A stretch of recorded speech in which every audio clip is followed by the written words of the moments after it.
तुम्हारी आने वाली पीढ़ी दंगा करना भूल जाएगी। उनकी डेंटिंग पेंटिंग करवानी पड़ती है कायदे से। उत्तर प्रदेश के मुख्यमंत्री योगी आदित्यनाथ का एक धमाकेदार बयान सामने आया है। सीएम योगी ने आई लव मोहम्मद के नाम पर बरेली में उत्पात मचाने वालों के धागे खोल दिए हैं। सीएम योगी ने कहा कि ये लोग भूल गए हैं कि यहाँ किसकी सरकार है, हमें डेंटिंग पेंटिंग करनी आती है। सीएम योगी का ये तगड़ा बयान आपको आगे सुनवाएंगे, लेकिन पहले देखिए कि बवाल क्या हुआ है। दरअसल भारत में आई लव मोहम्मद के नाम पर बवाल मचाने की एक नई साजिश शुरू हुई है। मजे की बात देखिए कि किसी ने देश में ये नहीं कहा था कि आई हेट मोहम्मद, लेकिन इसके बावजूद आई लव मोहम्मद के पोस्टर लगाए जा रहे हैं, जगह जगह पर रैलियां निकाली जा रही हैं। इन लोगों का तर्क है कि आई लव मोहम्मद बोलना हमारे प्यार जताने का एक तरीका है, ये हमारा व्यक्तिगत और धार्मिक मामला है, किसी को क्या दिक्कत है। लेकिन सोशल मीडिया पर लोगों ने कहा कि जितना इस मुद्दे को साधारण बताया जा रहा है ये उतना है नहीं। कई लोगों ने कहा कि अगर ऐसी रैलियों को रोका गया या आई लव मोहम्मद पोस्टर को किसी ने गलती से हटा दिया या इस पोस्टर को नुकसान पहुंचा दिया तो देश जलाने के लिए भीड़ सड़कों पर निकल आएगी। और मजे की बात देखिए कि सोशल मीडिया का ये दावा सच साबित भी हो गया। मौलाना तौकीर रजा खान ने आई लव मोहम्मद अभियान के समर्थन में एक प्रदर्शन करने का ऐलान किया, लेकिन प्रशासन ने इसकी इजाजत नहीं दी। मगर जब लोगों को इसकी जानकारी मिली तो वो एक मस्जिद के पास इकट्ठा हो गए और उत्पात मचाने लगे। जुम्मे की नमाज के बाद बरेली की अल हजरत दरगाह के आसपास मुस्लिम समुदाय के लोगों ने आई लव मोहम्मद के पोस्टर लेकर सड़कों पर नारेबाजी शुरू कर दी। देखते ही देखते ये विरोध प्रदर्शन हिंसा में बदल गया। प्रदर्शनकारियों ने पुलिस पर पत्थरबाजी कर दी, जिसके बाद पुलिस ने भी लाठी चार्ज किया। ये वही चीज है जिसका डर सबको था। बहरहाल इस घटना के बाद सीएम योगी ने जो कहा है वो आज पूरे देश को सुनना चाहिए।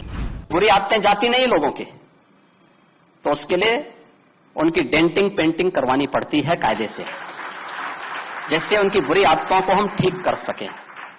और यही डेंटिंग पेंटिंग आपने देखा होगा कल बरेली के अंदर, वो मौलाना भूल गया कि शासन किसका है। वो मानता था धमकी देंगे और हम जबरदस्ती जाम कर देंगे।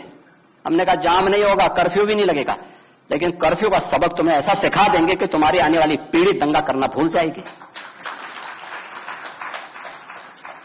क्या तरीका है जी? आप सिस्टम को ब्लॉक करना चाहते हैं। और यह प्रवृत्ति थी यूपी के अंदर, 17 के पहले यही होता था। और हम इसी बात को कह सकते हैं कि 17 के बाद हमने कर्फ्यू भी नहीं लगने दिया, लेकिन ऐसे बैरियर को चुन चुन करके वे जिस प्रकार की भाषा को समझते थे उस प्रकार की भाषा से उनको समझा करके उसको उसकी सजा दिलाने का काम भी किया है। और उत्तर प्रदेश की ग्रोथ स्टोरी यहीं से शुरू होती है। अगर आजादी के समय, मैं उससे पहले नहीं जाता, लेकिन 1947 में भारत आजाद हुआ।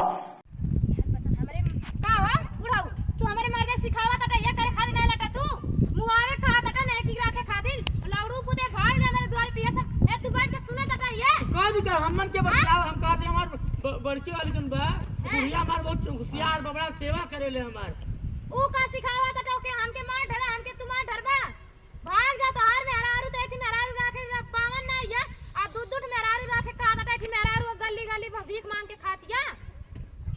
देखो मेहरारू के पीछे हम नहीं लगिला और तोहरे मुंह हम नहीं लगतारी। और देखा ढेला देखो ना घोर बेचती हमार। अरे हम तोहरे दुआरे मुंह करना नहीं मुंह तो आवे तू भाग जा हमारे घर से।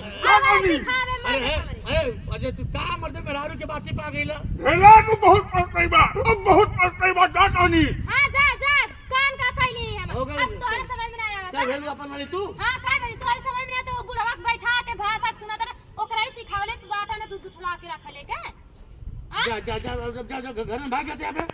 भाग जो कहता है। अब बोले मत हमसे। हाँ बोले ना ये बैठा के बुलावा फिर अब के लिए इज्जत ये तोहार बना टेंशन नहीं ला। के आई तो रहते द्वारे पे। हाँ तो केहू ना आई जैसे तो आज चालियो केहू ना आई आवे दे दुनिया सीख के थू करता था।